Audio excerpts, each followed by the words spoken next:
आप हैं बिहार संवाददाता के साथ और मैं हूं मनोज चतुर्वेदी।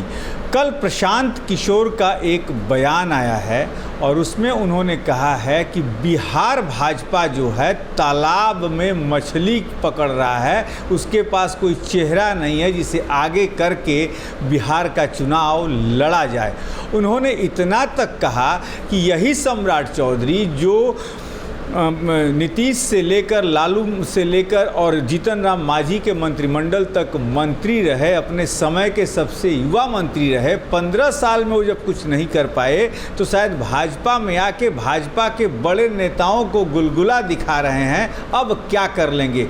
यहाँ ही नहीं रुके, उन्होंने इतना तक कह दिया कि बिहार भाजपा के जो नेता हैं उनके नाम पर 5 वोट बिहार की जनता देने वाली नहीं है, लेकिन उन्होंने इतना ज़रूर कहा कि मोदी जी के नाम पे जितना वोट बटोरना है उतना बटोर लें। हमारे साथ जो है राकेश सिंह हैं, प्रदेश के प्रवक्ता हैं भाजपा के, उन्हीं से जानेंगे।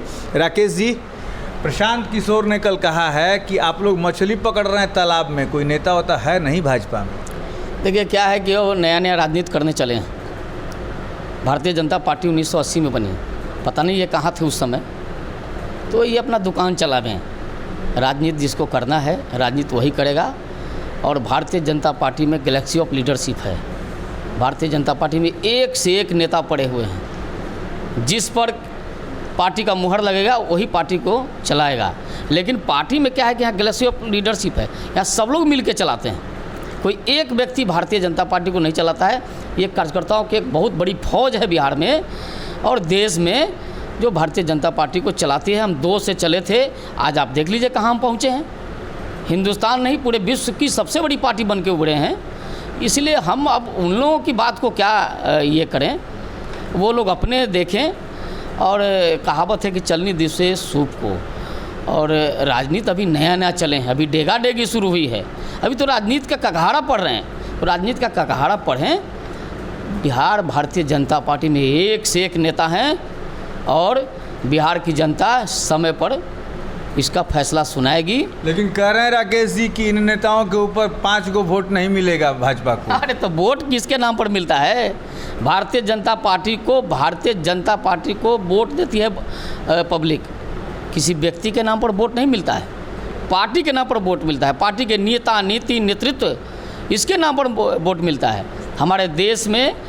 और आज नरेंद्र मोदी एक ऐसे बड़े नेता उभरे हैं जो पूरी दुनिया का नेतृत्व करने चले हैं। विश्व गुरु बनने की ओर फिर से भारत चल रहा है और ये लोग कहाँ बीच में टांग अड़ाने में लगे हैं। इन लोगों को कौन पूछता है भाई? अभी तो यात्रा पर निकले, यात्रा करिए ना। बहुत दिन मार्केटिंग की, अभी यात्रा पर निकले, अभी ज़मीन पर आए हैं। लेकिन 2014 में तो भाजपा को, मोदी को माने ब्रांड बना देने वाले यही ना प्रशांत हैं।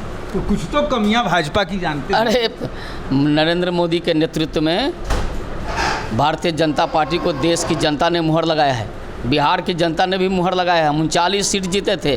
पता चल जाएगा इन लोगों को, अभी फिर लोकसभा का चुनाव आ रहा है ना, हम बता देंगे और बिहार की जनता बता देगी कि वो है किसके साथ।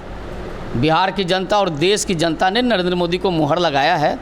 कह तो रहे हैं, अभी तो राजनीति का डेगा डेगी शुरू हुआ है।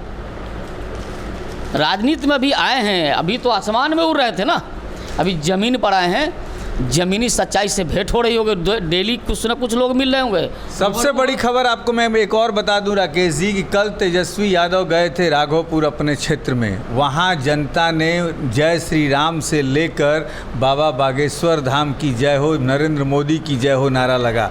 क्या कहना चाहेंगे, क्या तेजस्वी का वर्चस्व खत्म राघोपुर में?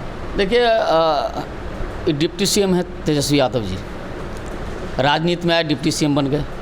फिर नीतीश जी की कृपा से, या नीतीश जी की कृपा से क्या, आप तो नीतीश जी पर इनकी कृपा है, तो डिप्टी सीएम बन गए। राघोपुर तो कभी जाते नहीं हैं, कभी सूद लेने नहीं जाते हैं। लोग कैसे रह रहे हैं, राघोपुर के लोग कैसे रह रहे हैं, किस हालात में रह रहे हैं, कौन सी समस्या है? अरे भाई, कोई विधायक होता है तो अपने क्षेत्र में घूमता है, तो 6 महीना पर पर्यटन पर निकलते हैं। और जहाँ तक बागेश्वर बाबा का सवाल है, हम तो कहते हैं सद्बुद्धि अगर इनकी होती तो ये बागेश्वर बाबा के शरण में जाते, मिलते, कुछ न कुछ दे के जाते ही। बाबा ने क्या कहा कि जो मेरे पक्ष में है, जो विपक्ष में है, सबका जय जयकार हो। बाबा लोग साधु संत फकीर जो है इस देश का, मतलब राकेश जी, आप कहना ये चाहते हैं कि भाजपा बागेश्वर धाम की शरण में है बिहार में? देखिए भाजपा बागेश्वर धाम नहीं, भाजपा उन सभी धामों का, उन सभी संस्कारों का, उन सभी साधु संतों का, उन सभी फकीरों का, सबको नमन करता है, सबका आशीर्वाद लेती है। जनता, गांव, गरीब, किसान, मजदूर, नौजवान, युवा, सबके आशीर्वाद से भारतीय जनता पार्टी चल रही है। इसीलिए अब इन लोगों को तो कुछ खास लोगों का आशीर्वाद चाहिए ना भाई, हम लोगों को सबका आशीर्वाद चाहिए। हम तो सबको सम्मान करते हैं और इसी का नतीजा है कि आज देश ही नहीं पूरी दुनिया की इतनी बड़ी पार्टी बनकर भारतीय जनता पार्टी उभरी है। और तेजस्वी यादव जी अभी चूँकि चुनाव का टाइम आ गया है, अब तो चुनाव का समय आ गया ना, तो अब तो क्षेत्र याद आ रहा है।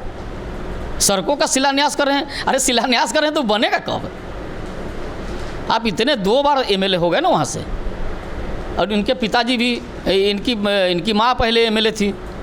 तो इन लोगों ने क्या काम किया है जरागू पे कि जनता से ज़रा कभी आप कभी इन लोगों को लेके बड़े नेताओं के साथ नहीं, कभी अकेले में जाइए और ज़रा पूछिए कि वहाँ के लोगों के लिए क्या किया है इन्होंने।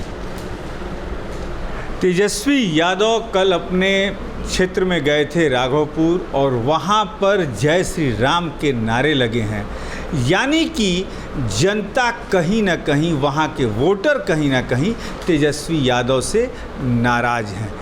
देखने वाली बात ये होगी कि क्या आने वाले चुनाव तक तेजस्वी यादव जो हैं, बिहार के उप मुख्यमंत्री भी हैं, क्या वो अपने क्षेत्र की जनता को फिर से खुश करने में कामयाब हो पाते हैं या नहीं, या राघोपुर का ऊंट किस करवट बैठेगा, इस पर भी हमारी नज़र रहेगी। आप बने रहिए हमारे साथ।